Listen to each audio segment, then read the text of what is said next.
Police प्रशासन एक तरीके से वहाँ का चुनाव लड़ रही है। वो जबरदस्ती लोगों के ऊपर मुकदमा लगाया जा रहा है। मेरी खुद की गाड़ी 4 से 5 बार रोकी गई। जितनी भी वोटर लिस्ट में नाम है उनको बहुत बुरी तरीके से काटा गया है। भारतीय जनता पार्टी जो है गन पॉइंट पे, आप कह लीजिए, हम इसको यही कहेंगे कि गन पॉइंट पे चुनाव लड़ने का काम कर रही है। देखिए, लड़ाई सीधे सीधे आज़ाद पार्टी का तो कोई वहाँ अस्तित्व ही नहीं है कि अयोध्या में एक दलित बच्ची के साथ एक बहुत निर्दयता पूर्वक एक अवधेश प्रसाद जी ने, आपने एक वीडियो देखा होगा कि किस तरीके से वो रो रहे हैं। हमारे साथ समाजवादी पार्टी की नेता हैं शौर्या सिंह जी।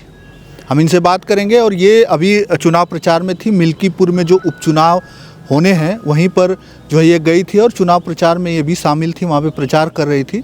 लेकिन अब जो है आज आखिरी दिन है आज चुनाव प्रचार का और अखिलेश यादव जी की रैली भी है आज और तमाम वहाँ पर भीड़ है। हम बात करेंगे उन्हीं सब मुद्दों पर, क्योंकि तमाम जो मीडिया पर खबरें वायरल हो रही हैं कि रोका जा रहा है, जनता को रोका जा रहा है, पत्रकारों को रोका जा रहा है, इस प्रकार से खबर वायरल हो रही है। आइए हम बात करते हैं। बहुत बहुत स्वागत है शौर्य। आपका बहुत बहुत धन्यवाद। देखिए, मिल्कीपुर हमारी वहाँ पे ड्यूटी लगी हुई थी, तो करीब 15 से 18 दिन हम लोग थे मिल्कीपुर में ही। और अगर हम बात करेंगे वहाँ के माहौल की, तो माहौल हमेशा से मिल्कीपुर का समाजवादी पार्टी के पक्ष में रहा है। वहाँ की जो जनता है वो हमारे माननीय सांसद अवधेश प्रसाद जी को बहुत पसंद करती है, उनके काम को बहुत पसंद करती है। और जो हमारे कैंडिडेट हैं, उनके भी बेटे हैं अजीत प्रसाद जी, उनको बहुत जनता वहाँ की पसंद कर रही है। और बराबर जिस दिन से चुनाव की घोषणा हुई है उस दिन से हमारे जो इंडिया गठबंधन के प्रत्याशी हैं वो मैदान में उतर गए हैं। मिल्कीपुर की पूरी जितनी जनता है, जितनी वहाँ पासी बिरादरी है और जितनी भी बिरादरी है, वो सारी हमारे कैंडिडेट को पसंद करती है। वो सारी समाजवादी विचारधारा से ताल्लुकात लोग वहाँ के रखते हैं।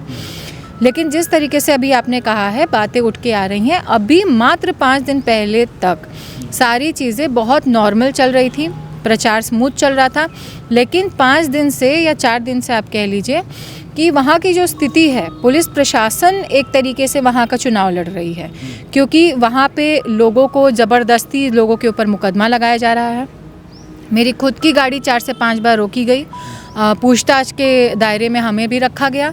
और वहाँ पे हमारे जो स्टार प्रचारक जा रहे हैं उन लोगों को चिन्हित करके उन लोगों को परेशान किया जा रहा है। आपको बुलाया गया था पुलिस स्टेशन? नहीं, पुलिस स्टेशन पे नहीं। हम जैसे हमारी सड़कों पे गाड़ियाँ चल रही है, तो चूंकि गाजीपुर का नंबर है तो कई बार रोक रोक करके पूछना पड़ताल करना, क्योंकि भाई अयोध्या है, वहाँ तो कोई भी जा सकता है। लेकिन आप एक मंशा से रोक करके और पूछताछ करते हैं, गाड़ियों की चेकिंग करते हैं और आम जनता को आप वहाँ परेशान करने का काम कर रहे हैं। हमारे जो स्टार प्रचारक हैं उन लोगों को भी पुलिस द्वारा परेशान किया गया है। उस पर कागजी कार्रवाई भी की जा रही है समाजवादी पार्टी की तरफ से। और सबसे जो सोचने वाली चीज़ें सामने आ रही हैं वो ये है कि जितनी भी वोटर लिस्ट में नाम है उनको बहुत बुरी तरीके से काटा गया है। एक घर में जहाँ पे 5-5, 6-6 वोट हैं, वहाँ पे 1 पर्ची या 2 पर्ची आ रही है। कई जगह तो स्थिति ये भी है कि 1 भी पर्ची नहीं आई है। तो इस तरह से पुलिस प्रशासन जो है वहाँ का चुनाव लड़ने का काम कर रही है। और आज हमारे माननीय राष्ट्रीय अध्यक्ष जी का मिल्कीपुर में कार्यक्रम भी है, रोड शो है। वहाँ पे भी पुलिस प्रशासन बहुत तैनाती से लगी हुई है और जनता को वहाँ पे परेशानियाँ हो रही हैं। बहुत सारी जनता जो है वो उनकी गाड़ियाँ मोड़ दी जा रही हैं, वहाँ के स्थल तक पहुँचने नहीं दिया जा रहा है। हमारे जो पत्रकार भाई हैं वहाँ पे, उन लोगों को भी लगातार पुलिस द्वारा धमकी दी जा रही है कि आप लोग मतलब उनसे पूछताछ करने पे उनको जेल में डाल देने की धमकी तक दी जा रही है। तो ये स्थिति है मिल्कीपुर की इस समय। जी, तो इस प्रकार जिस प्रकार से कहा जाता है कि जो उपचुनाव होते हैं वो शासन सत्ता के चुनाव होते हैं, तो वो देखने को मिल रहा है वहाँ? देखिए, शासन सत्ता का चुनाव बिल्कुल होता है, लेकिन एक जिसको हम कहते हैं गुंडा राज, जिसको गुंडा राज कहते हैं, वो हमारी जो इस समय की सरकार है उसने पुलिस को एज अपने आप कह लीजिए गुंडा कमेटी बना लिया है और वो उनके तहत जो है उससे सारा काम करा रही है। पुलिस प्रशासन के अंदर ज़रा सा भी जनता को लेकर के उनके दिल में ममता नहीं है, कोई भी चीज़ें उनको ये नहीं है। और मैं ये भी कहूँगी कि पुलिस प्रशासन भी जो है वो अब परेशान है भारतीय जनता पार्टी से, क्योंकि उनके कुछ पुलिस वालों का भी ये मतलब मोटिव है और बयान है कि जो हमें जितना कहा जा रहा है हम उतना कर रहे हैं। तो आज भारतीय जनता पार्टी जो है गन पॉइंट पे, आप कह लीजिए, हम इसको यही कहेंगे कि गन पॉइंट पे चुनाव लड़ने का काम कर रही है, क्योंकि जनता जानती है कि जिस तरीके से भारतीय जनता पार्टी 11 सालों में जनता को, गरीब जनता को कुछ भी सहायता देने में नाकाम रही है। आज हर कोई हमारे समाजवादी पार्टी को, हमारे जितने हमारे नेतागण हैं, हमारे राष्ट्रीय अध्यक्ष जी को भर भर के स्नेह दे रही है, सपोर्ट कर रही है। इससे भारतीय जनता पार्टी हिली हुई है।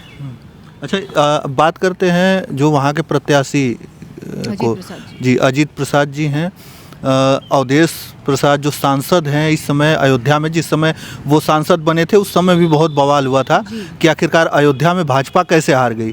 लेकिन अब जो है वहाँ से कुछ लोग ये भी कह रहे हैं कि ये जो है कभी पिता को टिकट देती है समाजवादी पार्टी, फिर उन्हीं के बेटे को टिकट देती है। क्या और कार्यकर्ता और नेता नहीं है समाजवादी पार्टी में? देखिए, सबसे बड़ी बात ये है कि वहाँ पे वो जो सीट है वो रिजर्व्ड है, मिल्कीपुर की सीट रिजर्व्ड है। दूसरी चीज़ ये कि अवधेश प्रसाद जी का जो कार्यकाल रहा है उससे हम ये कहते हैं कि समाजवादी पार्टी पे हमेशा परिवारवाद का इल्ज़ाम लगाया जाता है, लेकिन हम आपसे ये जानना चाहते हैं कि जब हम देखते हैं कि एक जगह पे हम काम करते हैं, अपने क्षेत्र में हम अपना एक क्षेत्र बनाते हैं, वहाँ पे अवधेश प्रसाद जी की जितनी लोकप्रियता है और उन्होंने जितने दलित वर्गों के लिए जितना काम किया है, जितना डेवलपमेंट किया है, हम खुद गए देख के आए।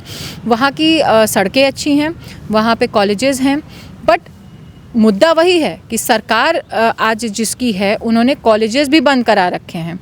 वहाँ पे जितनी अवधेश प्रसाद जी ने जितने कॉलेजेस बनवाए थे वो बहुत सारे कॉलेजेस ऐसे हैं जो बंद पड़े हुए हैं, वहाँ बच्चे नहीं हैं, टीचर्स नहीं हैं। ये सरकार की गलती है। और हम बात करेंगे परिवारवाद की, तो भाई सबसे बड़ी बात ये है, अवधेश प्रसाद जी ने बहुत वहाँ के लोगों को किया है, और जो हमारे वहाँ के कैंडिडेट हैं अजीत प्रसाद जी, वो आखिर समाजवादी पार्टी ने ही उनको चुन करके भेजा होगा, तभी वो वहाँ पे कैंडिडेट घोषित हुए हैं।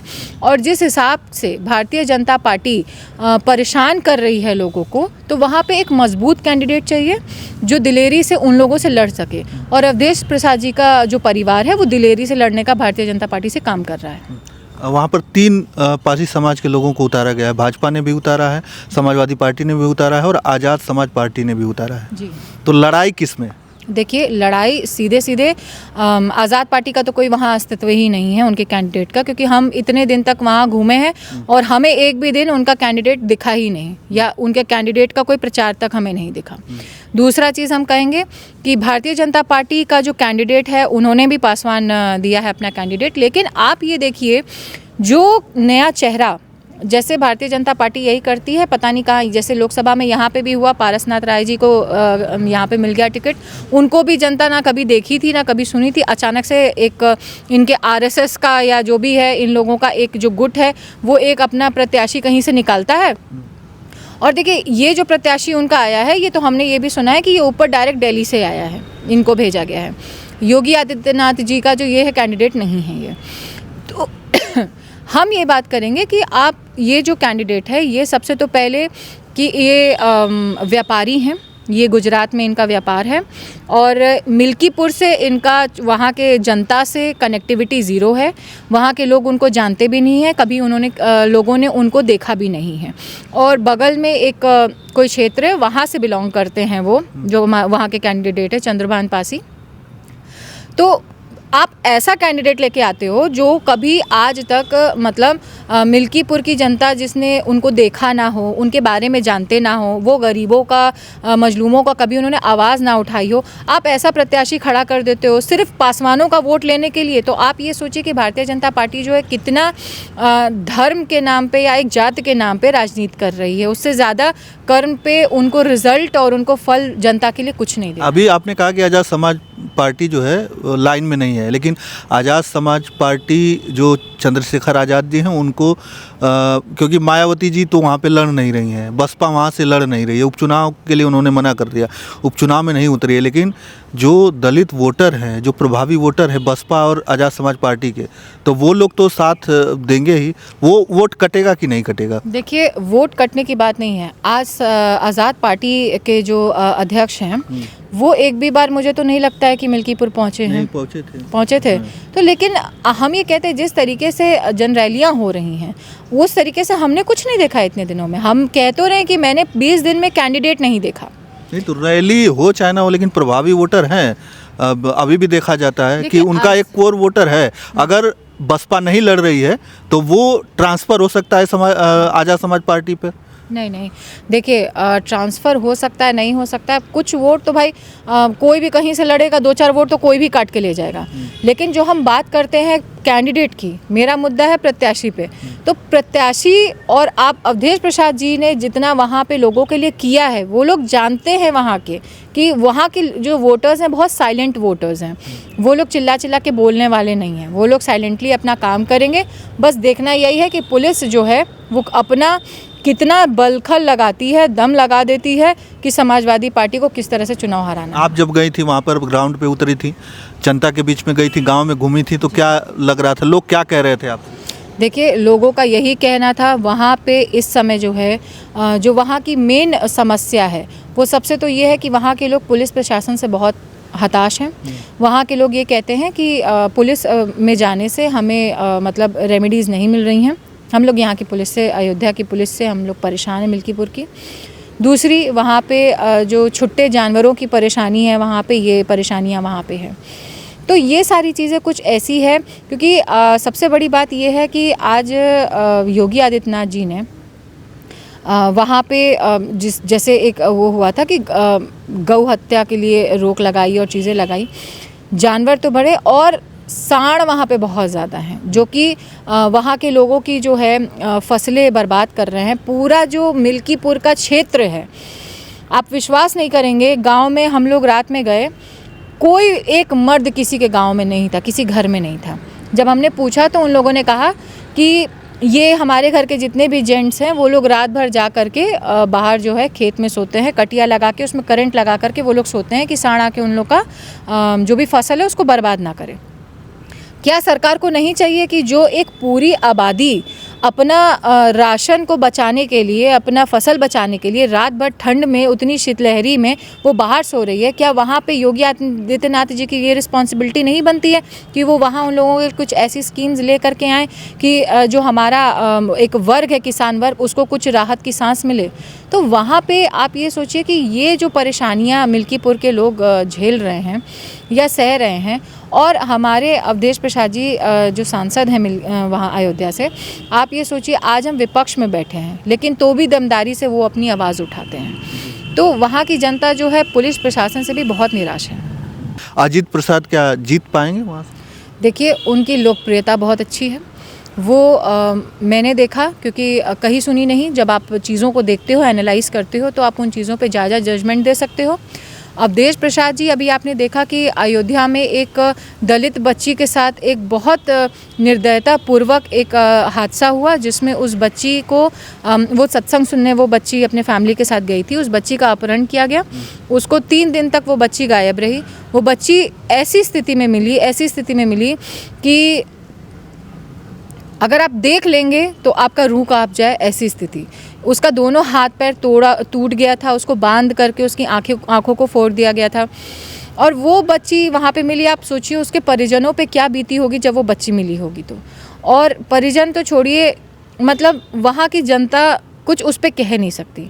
और 3 दिन पूर्व ही उनके परिजनों ने पुलिस को बता दिया था कि जो भी हमारी बच्ची गायब है, वहाँ से एक भी पुलिसकर्मी का, कोई भी जांच की टीम वहाँ नहीं पहुँची, कोई भी वहाँ नहीं गया कि हम बच्ची को खोजबीन करें। और आज जिस तरीके से वो बच्ची मिली, आज पुलिस प्रशासन वहाँ शांत है, कुछ नहीं कह रही है।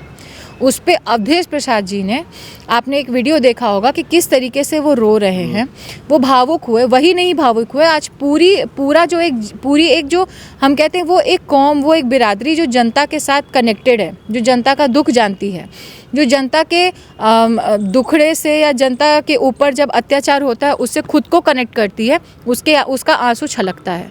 तो अवधेश प्रसाद जी का वो रोना या उनका भावुक होना जायज़ है, क्योंकि वो सांसद हैं वहाँ से और वहाँ के लोगों की जिम्मेदारी है उनकी।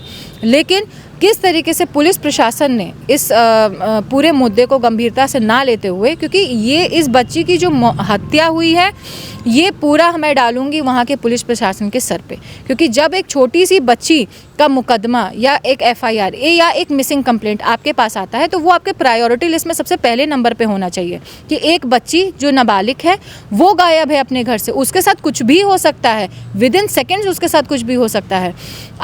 हम एक कहते एक किसी की गाय या भैंस भी गायब हो जाती है ना, तो भी वो जाकर के कंप्लेंट फाइल करता है। आपकी किसी की एक बच्ची अगर 3 दिन तक नहीं मिल रही है और वो पुलिस एक टीम बना के उस बच्ची को नहीं खोज सकती है, आप सोचिए कि पुलिस आज कितनी बेरहमी से काम कर रही है। और ये सिर्फ मिल्कीपुर का ही, अयोध्या का ही वो नहीं है, आज ये पूरे उत्तर प्रदेश की पुलिस का ये हाल है। तो वहाँ पे इस तरीके से अवधेश प्रसाद जी का सेंटिमेंटल होना, और मैं जानती भी हूँ और ये उम्मीद भी करती हूँ कि अवधेश प्रसाद जी लोकसभा में इस मुद्दे को उठाएंगे और जो भी न्याय मिल सकता है, अब न्याय, बच्ची चली गई बट उनके फैमिली को जो भी तरीके से हम न्याय दिला सकें, और न्याय उनको, उस बच्ची को यही मिलेगा कि जो मौके पे पुलिस और प्रशासन वहाँ पे थी, जिन्होंने कोई भी वहाँ पे उस बच्ची के लिए आवाज़ नहीं उठी, खोजबीन नहीं की, उनके लिए जांच की टीम नहीं बनाई, कमेटी नहीं बनाई, उस पर कड़ी से कड़ी जो है वहाँ पे जांच हो और उन लोगों को सस्पेंड किया जाए। ये आज समाजवादी पार्टी की सबसे बड़ी डिमांड है। तो चलिए, हम बात कर रहे थे मिल्कीपुर में जो उपचुनाव हो रहा है उसके बारे में, और वहाँ पर क्या होने वाला है, क्या हो रहा है। ये खुद वहाँ पर गई थी, 10 से 15 दिनों तक ये वहाँ पर चुनाव प्रचार में थी, और क्या क्या हुआ वो सारी चीज़ें इन्होंने खुद बताया है। आप कितना समय तक कमेंट करके हमें ज़रूर बताइएगा। तो चलिए, इस वीडियो में इतना ही, धन्यवाद।